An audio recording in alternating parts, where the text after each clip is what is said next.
Hi hello friends, ఇందాక చెప్పాను కదండి సెకండ్ రీల్ పెడతాను అనేసి. ఇప్పుడు గులాబ్ జామ్ ఎలా మనం పాకం పట్టాలి, వాటిని ఎలా ఫ్రై చేయాలో చూపెడతాను చూడండి. మనం ఇలా ఒక లోటాడు వాటర్ పోసి ఒక గిన్నెలో దాన్ని పాకం పట్టుకోవాలి.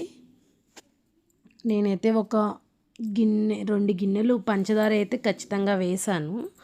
లైట్గా మనకి మరీ పాకంలా రావక్కర్లేదు.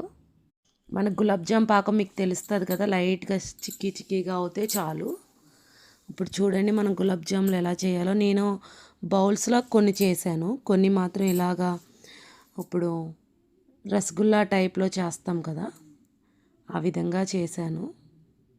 ఆ వీడియోలో ఇలా చేశారని మా బాబు ఖచ్చితంగా ఇలాగే చేయమని గొడవ, అందుకని ఇలా చేసాను. కొంత పిండి వరకైతే బౌల్స్ కూడా చేశాను. చూడండి ఇలాగ నీట్గా చుట్టేసుకొని మనం ఎలా పెట్టుకోవాలి.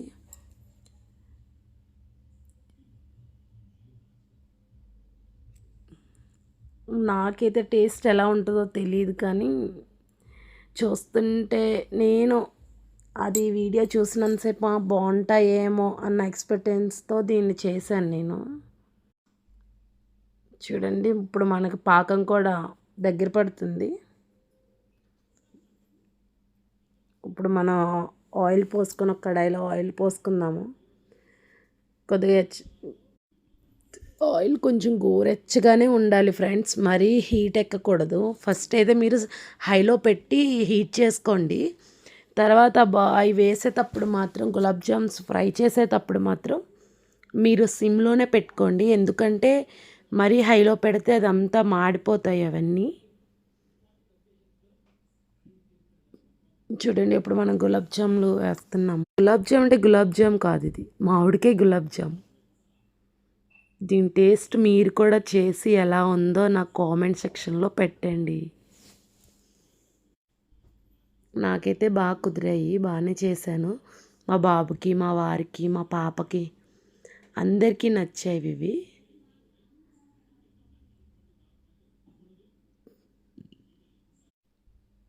చూడండి ఇలాగా వేసుకున్నాక మనం మంటని సిమ్లో పెట్టుకోండి, నిదానంగా వేపండి.